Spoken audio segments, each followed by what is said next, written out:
ನಮಸ್ಕಾರ. ನನ್ನ ಹೆಸರು ಅನರ್ಘ್ಯ. ಇವರು ನನ್ನ ಗಂಡ. ಅವರು ಇಲ್ಲಿ ನಾರಾಯಣ ಹೃದಯಾಲಯ ಆಸ್ಪತ್ರೆಯಲ್ಲಿ ಇದ್ದಾರೆ. 2 ದಿವಸದ ಹಿಂದೆ ITU ಇಂದ ಇಲ್ಲಿಗೆ ಕರ್ಕೊಂಡು ಬಂದ್ರು. ಈವಾಗ್ಲೇ ತುಂಬಾ ಹುಷಾರಾಗ್ತಾ ಇದ್ದಾರೆ. ನಾನಿಲ್ಲಿ ಯಾವತ್ತೂ ಬರ್ತಾ ಇರ್ತೇನೆ. ಅದಕ್ಕೆ ಡಾಕ್ಟರ್ಗಳು ನನ್ನ ಹತ್ರ ಹೇಳಿದ್ರು, ನನ್ನ ಗಂಡ ತುಂಬಾ ಅತ್ಲಾಗಿ ನಡಿಬೇಕು ಮತ್ತೆ ಕೈ ತೊಳಿಬೇಕು. ನನಗೆ ಇದೆಲ್ಲ ಮುಂಚೆ ಗೊತ್ತಿರಲಿಲ್ಲ, ಆಸ್ಪತ್ರೆಗೆ ಬರುವ ಮುಂಚೆ. ಆದರೆ ಇದೆಲ್ಲ ತುಂಬಾ ಮುಖ್ಯ ಅವ್ರಿಗೆ ಹುಷಾರಾಗ್ಲಿಕ್ಕೆ. ಡಾಕ್ಟರ್ಗಳು ನನ್ನ ಹತ್ರ ಹೇಳಿದ್ದಾರೆ, ನನ್ನ ಗಂಡ ಮಂಚದಿಂದ ಎದ್ದು ಅತ್ಲಾಗಿ ನಡ್ಕೊಂಡು ಹೋದ್ರೆ ಬೇಗ ಹುಷಾರಾಗ್ತಾರೆ ಮತ್ತೆ ಬೇಗ ಮನೆಗೆ ಹೋಗ್ಬೋದು.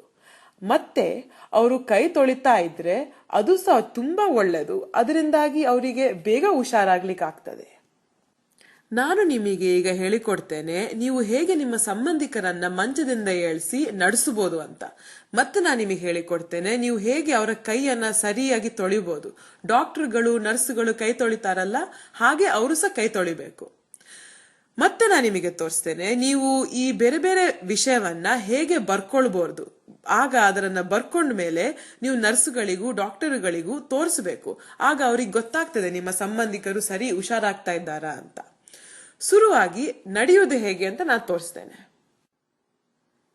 ಶುರುವಾಗಿ ಮಂಚದಿಂದ ಏಳ್ಲಿಕ್ಕೆ ನಿಮ್ಮ ಸಂಬಂಧಿಕರು ದಿಂಬನ್ನ ಗಟ್ಟಿಯಾಗಿ ಹಿಡಿಬೇಕು ಎದೆಗೆ. ಮತ್ತೆ ಮಂಚದಲ್ಲಿ ಇರುವಾಗಲೇ ಮೊಣಕಾಳನ್ನ ಬಗ್ಸ್ಬೇಕು. ಮತ್ತೆ ನೀವು ಅವರಿಗೆ ಸಹಾಯ ಮಾಡಿ ನಿಧಾನಕ್ಕೆ ತಿರುಗ್ಲಿಕ್ಕೆ. ಬೆನ್ನಿಂದ ಹೊಟ್ಟೆಗೆ ಬರಬಾರದು, ಅಲ್ಲಿ ಸೈಡಿಗೆ ಬರಬೇಕು. ಹಾಗೆ ಮಾಡುವಾಗ ನೀವು ನಿಧಾನಕ್ಕೆ ಅವರಿಗೆ ಸಹಾಯ ಮಾಡಿ. ಮತ್ತೆ ನೀವು ಅವರಿಗೆ ಸಹಾಯ ಮಾಡಿ ಅವರ ಕಾಲನ್ನ ಮಂಚದ ಕರೆಯಿಂದ ಕೆಳಗೆ ಹಾಕ್ಲಿಕ್ಕೆ. ಮತ್ತೆ ನಿಧಾನಕ್ಕೆ ಏಳ್ಲಿ. ಅವರು ಅವರ ಕೈಯ ಗಂಟನ್ನ ಉಪಯೋಗಿಸಿಕೊಂಡು ಸ್ವಲ್ಪ ಸಹಾಯ ಮಾಡಿಕೊಳ್ಬಹುದು. ಆದ್ರೆ ಅದು ಹೆಚ್ಚು ಶಕ್ತಿ ಹಾಕಬೇಡಿ, ಯಾಕಂದ್ರೆ ಇಲ್ದಿದ್ರೆ ಗಾಯಕ್ಕೆ ತಾಗ್ಬೋದು.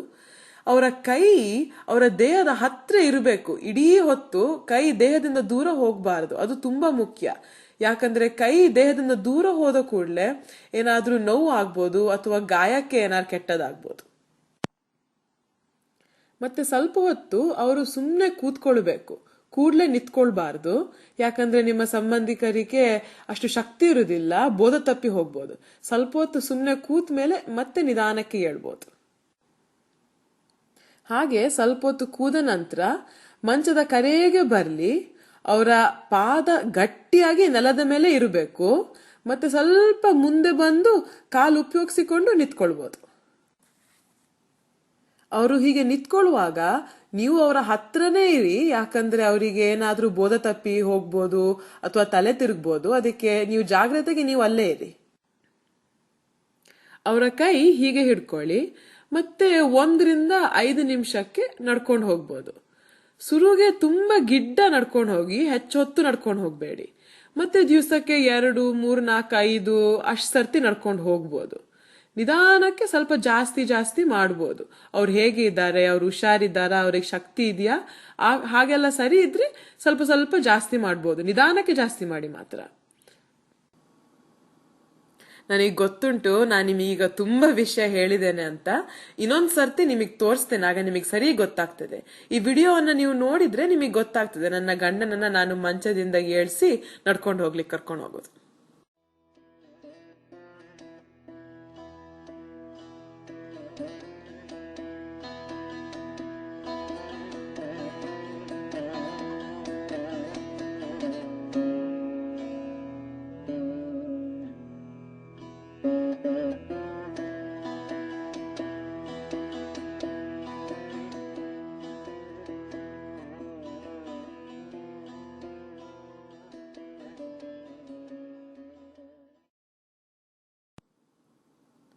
ವಾಪಸ್ಸು ಮಂಚದಲ್ಲಿ ಮಲ್ಕೊಳ್ಳಿಕ್ಕೆ ನೀವು ಆಗ ಮಾಡಿದ್ರಲ್ಲ, ಅದುವೇ ಉಲ್ಟದಲ್ಲಿ ಮಾಡಿ ವಾಪಸ್ ಮಂಚಕ್ಕೆ ಹೋಗ್ಲಿಕ್ಕೆ.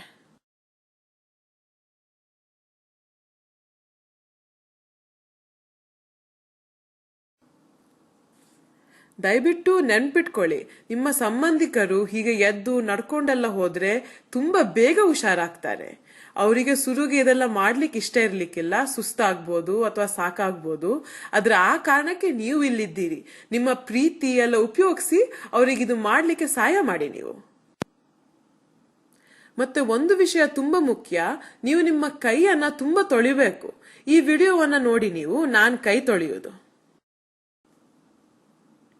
ಈ ಆಸ್ಪತ್ರೆಯಲ್ಲಿರುವ ಡಾಕ್ಟರ್ಗಳು, ನರ್ಸುಗಳು ಅವರೆಲ್ಲ ಹೀಗೆ ಕೈ ತೊಳಿತಾರೆ. ಅದು ತುಂಬಾ ಮುಖ್ಯ. ನೀವು ಸಹ ಹೀಗೆ ನಿಮ್ಮ ಕೈ ತೊಳಿಬೇಕು.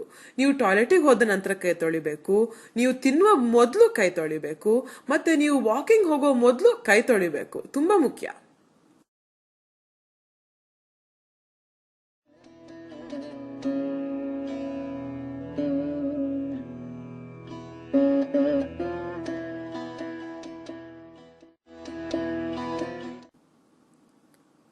ಮತ್ತೆ ನೀವು ಇದೆಲ್ಲ ಎಷ್ಟು ಸರ್ತಿ ಮಾಡಿದೀರಿ ಅಂತ ಡಾಕ್ಟರ್ಗಳಿಗೂ ನರ್ಸುಗಳಿಗೂ ನೀವು ಹೇಳೋದು ಸಹ ತುಂಬಾ ಮುಖ್ಯ. ಆ ಕಾರಣಕ್ಕೆ ನೀವು ಇದರನ್ನ ಎಲ್ಲ ಬರ್ಕೊಳ್ಬೇಕು. ಇದು ಬರ್ಕೊಳ್ಳಿಕ್ಕೆ ಏನ್ ಕಷ್ಟ ಇಲ್ಲ, ನಾನು ನಿಮಗೆ ತೋರಿಸ್ತೇನೆ. ಪ್ರತಿ ಸರ್ತಿ ನೀವು ನಿಮ್ಮ ಸಂಬಂಧಿಕರನ್ನ ನಡ್ಕೊಂಡು ಕರ್ಕೊಂಡು ಹೋಗುವಾಗ ಈ ಡಬ್ಬಿಯಲ್ಲಿ ಒಂದು ಟಿಕ್ ಹಾಕಿ. ಈ ಬಣ್ಣ ಇರುವ ಜಾಗವನ್ನ ಸುಮ್ಮನೆ ಬಿಡಿ, ನರ್ಸ್ ಅಲ್ಲಿ ಬರೀತಾರೆ. ಮತ್ತೆ ನೀವು ಪ್ರತಿ ಸರ್ತಿ ಕೈ ತೊಳೆದ ನಂತರ ಇಲ್ಲಿ ಟಿಕ್ ಹಾಕಿ. ಹೀಗೆ ನರ್ಸ್ಗಳು ಬಂದು ದಿವಸ ಆಗ್ಲೂ ನೋಡ್ತಾರೆ ನೀವು ಇದೆಲ್ಲ ಮಾಡಿದೀರಾ ಅಂತ. ಮತ್ತೆ ಇದೆಲ್ಲ ಬರ್ಕೊಳ್ಳೋದು ತುಂಬಾ ಮುಖ್ಯ. ಯಾಕಂದ್ರೆ ನಿಮಗೂ ನೆನಪಾಗ್ತದೆ ನಿಮ್ಮ ಸಂಬಂಧಿಕರನ್ನ ನಡ್ಕೊಂಡು ಕರ್ಕೊಂಡು ಹೋಗ್ಲಿಕ್ಕೆ ಮತ್ತೆ ಕೈ ತೊಳಿಲಿಕ್ಕೆ. ನೆನ್ಪಿಟ್ಕೊಳ್ಳಿ, ನಿಮ್ಮ ಸಂಬಂಧಿಕರನ್ನ ಜಾಗ್ರತೆಯಲ್ಲಿ ಮಂಚದಿಂದ ಏಳಿಸಿ ದಿವಸಕ್ಕೆ ತುಂಬಾ ಸರ್ತಿ ಅವರನ್ನ ನಡ್ಕೊಂಡು ಕರ್ಕೊಂಡು ಹೋಗೋದು ಮತ್ತೆ ನೀವು ತುಂಬಾ ಸರ್ತಿ ನಿಮ್ಮ ಕೈ ತೊಳೆಯೋದೆಲ್ಲ ತುಂಬಾ ಮುಖ್ಯ. ನಿಮಗಿದೇನಾದ್ರೂ ಮರ್ತು ಹೋದ್ರೆ ನೀವು ಡಾಕ್ಟರ್ ಅಥವಾ ನರ್ಸ್ ಹತ್ರ ಕೇಳಿ, ಅವ್ರು ನಿಮಗೆ ನೆನಪಿಸ್ತಾರೆ. ನಿಮಗೆ ನಿಮ್ಮ ಸಂಬಂಧಿಕರನ್ನ ಮಂಚದಿಂದ ಹೇಗೆ ಏಳಿಸೋದು ಮರ್ತು ಹೋದ್ರೆ ಅಥವಾ ಹೇಗೆ ಕೈ ತೊಳಿಬೇಕು ಅಂತ ಮರ್ತು ಹೋದ್ರೆ ಅವರೆಲ್ಲ ಸಹಾಯ ಮಾಡ್ತಾರೆ. ಒಂದು ಮುಖ್ಯ ವಿಷಯ, ನಿಮ್ಮ ಸಂಬಂಧಿಕರಿಗೆ ಯಾವತ್ತಾದ್ರೂ ತುಂಬಾ ನೋವು ಆದ್ರೆ ನೀವು ದಯವಿಟ್ಟು ಕೂಡ್ಲೆ ಡಾಕ್ಟರ್ ಅಥವಾ ನರ್ಸಿಗೆ ಹೇಳಿ. ಅವರನ್ನ ನಡ್ಕೊಂಡು ಕರ್ಕೊಂಡು ಹೋಗ್ಬೇಡಿ ತುಂಬಾ ನೋವೇನಾರಿದ್ರೆ. ನಾವು ಇದರನ್ನ ಮುಗಿಸೋ ಮುಂಚೆ ನಾವು ನಿಮಗೆ ಕೆಲವು ಪ್ರಶ್ನೆ ಕೇಳ್ತೇವೆ, ನಿಮಗೆ ಇದೆಷ್ಟು ಅರ್ಥ ಆಯ್ತು ಅಂತ ನೋಡ್ಲಿಕ್ಕೆ.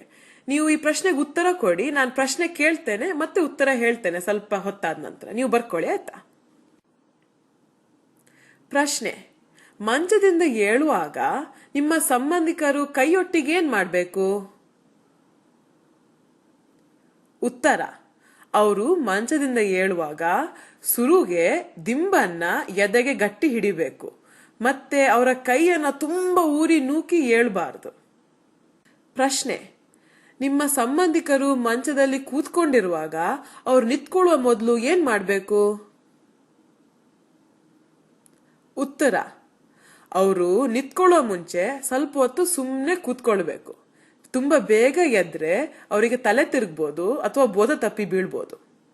ಪ್ರಶ್ನೆ: ನೀವು ಯಾವಾಗ ಕೈ ತೊಳಿಬೇಕು? ಉತ್ತರ: ನೀವು ನಿಮ್ಮ ಕೈಯನ್ನ ಟಾಯ್ಲೆಟಿಗೆ ಹೋದ ನಂತರ ತೊಳಿಬೇಕು, ತಿನ್ನುವ ಮುಂಚೆ ತೊಳಿಬೇಕು ಮತ್ತೆ ನಿಮ್ಮ ಸಂಬಂಧಿಕರನ್ನ ನಡ್ಕೊಂಡು ಕರ್ಕೊಂಡು ಹೋಗೋ ಮುಂಚೆ ತೊಳಿಬೇಕು. ಪ್ರಶ್ನೆ: ನಿಮ್ಮ ಸಂಬಂಧಿಕರು ನಡ್ಕೊಂಡು ಹೋಗುವ ಮುಂಚೆ ನೀವು ಅದೆಲ್ಲಿ ಬರ್ಕೊಳ್ಬೇಕು? ಉತ್ತರ: ನೀವು ಪ್ರತಿ ಸರ್ತಿ ನಿಮ್ಮ ಸಂಬಂಧಿಕರನ್ನ ನಡ್ಕೊಂಡು ಕರ್ಕೊಂಡು ಹೋಗುವಾಗ ನೀವು ಈ ಡಬ್ಬಿಯಲ್ಲಿ ಟಿಕ್ ಹಾಕಬೇಕು. ಹೀಗೆ. ಪ್ರಶ್ನೆ: ನೀವು ಕೈ ತೊಳೆಯುವಾಗ ಹೇಗೆ ಬರ್ಕೊಳ್ಬೇಕು ಅದರನ್ನ? ಉತ್ತರ: ನೀವು ಪ್ರತಿ ಸರ್ತಿ ಕೈ ತೊಳೆಯುವಾಗ ಈ ಡಬ್ಬಿಯಲ್ಲಿ ಹೀಗೆ ಟಿಕ್ ಹಾಕಬೇಕು. ಪ್ರಶ್ನೆ: ನೀವು ದಿವಸಕ್ಕೆ ಎಷ್ಟು ಸರ್ತಿ ನಿಮ್ಮ ಸಂಬಂಧಿಕರನ್ನ ನಡ್ಕೊಂಡು ಕರ್ಕೊಂಡು ಹೋಗ್ಬೇಕು? ಉತ್ತರ: ಅವರನ್ನ ದಿವಸಕ್ಕೆ 3, 4 ಅಥವಾ 5 ಸರ್ತಿ ನಡ್ಕೊಂಡು ಕರ್ಕೊಂಡು ಹೋಗ್ಬೇಕು. ಪ್ರಶ್ನೆ: ನೀವು ಎಷ್ಟು ನಿಮಿಷಕ್ಕೆ ನಡಿಬೇಕು? ಉತ್ತರ: ನೀವು ದಿವಸಕ್ಕೆ 1, 2, 3, 4 ಅಥವಾ 5 ನಿಮಿಷಕ್ಕೆ ನಡಿಬೇಕು. ಶುರು 2 ದಿವಸಕ್ಕೆ ಹೀಗೆ ಮೆಲ್ಲಕ್ಕೆ ನಡೀರಿ ಮತ್ತೆ ನಿಧಾನಕ್ಕೆ ಸ್ವಲ್ಪ ಸ್ವಲ್ಪ ಜಾಸ್ತಿ ಮಾಡಬಹುದು. ಅವ್ರು ಹುಷಾರಾದಾಗೆ ಸ್ವಲ್ಪ ಸ್ವಲ್ಪ ಜಾಸ್ತಿ ಮಾಡಬಹುದು. ಇವತ್ತಿಗೆ ಇಷ್ಟೇ. ನಿಮಗೆ ತುಂಬಾ ಧನ್ಯವಾದಗಳು ನೀವು ಇದನ್ನೆಲ್ಲ ಕಲ್ತದಕ್ಕೆ. ನಿಮ್ಮ ಸಂಬಂಧಿಕರು ಇದೆಲ್ಲ ಮಾಡಿದ್ರೆ ಬೇಗ ಹುಷಾರಾಗ್ತಾರೆ. ನಮಸ್ಕಾರ.